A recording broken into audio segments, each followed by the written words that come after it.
너 그 소식 들었어? 고발뉴스에서 마트를 한대. 어디로 가야 돼? 가긴 어딜까? 인터넷 쇼핑몰이라고.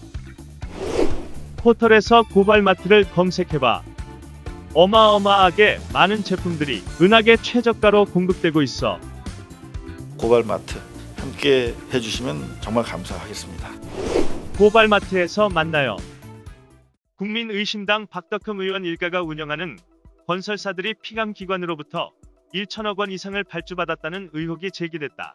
여기에다 MBC는 서울시 외의 다른 지자체들이 발주한 공사까지 드러나면서 전체 규모가 2천억 원대가 넘는 것으로 확인됐다고 보도했다. 언론 보도를 종합하면 삼선 의원인 박덕흠 의원은 지난 2015년부터 5년 동안 국회 국토교통위원을 지내는 동안 본인과 가족이 대주주로 있는 건설사들이 피감기관으로부터 1천억 원 넘게 매출을 올린 것으로 드러났다.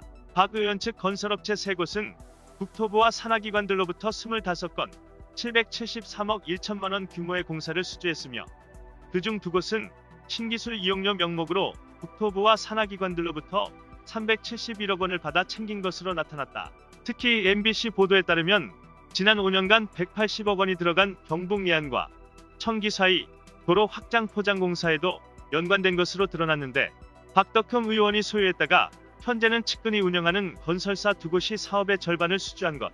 또 박 의원이 국회에 입성한 이후 지난 7년간 박 의원 가족의 회사들은 12건의 일감을 지자체로부터 따냈는데 대교 복구와 택지 조성, 도로 포장 등 모두 487억 1천만 원 규모이다. 삼선인 박덕흠 의원은 국회 국토교통위원회 소속으로 2018년 7월부터 올해 5월까지는 야당 측 간사를 맡았던 핵심 인물이었다.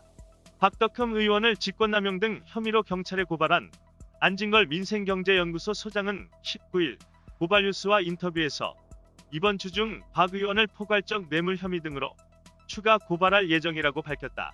추가 고발 이유와 관련해 안 소장은 언론에 2천억이라고 나가는데 박 의원이 국회의원을 3번 하는 동안 주로 활동한 국토의회, 안행위와 예결위까지 합치면 모두 3천억대에 이른다며 박덕흠 의원은 국회 역사상 최대이자 최악의 이해충돌 당사자이기 때문이라고 강조했다.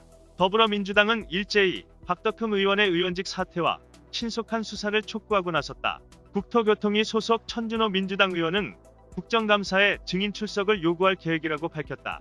그런가 하면 민주당 김남국 의원은 SNS에 단순히 이해충돌의 의혹을 넘어서 뇌물죄라는 중대한 범죄가 성립하는 것은 아닌지 수사를 통해 따져볼 필요성이 있다고 지적했다. 추미애 법무부 장관에게 아들 군복무 시절 휴가 문제와 관련 사퇴하라며 총공세를 펼쳤던 국민의심당은 박덕흠 의원 문제에 대해선 정작 언급을 피하고 있다. 주호영 원내대표는 18일 기자들의 질문에 경위를 파악하고 있다며 직답을 피한 채 추미애 장관을 죽이자고 독려하고 있지만 실패다.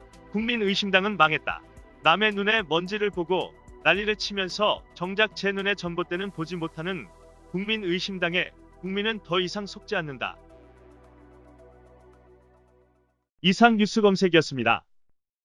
구독과 좋아요 부탁드립니다.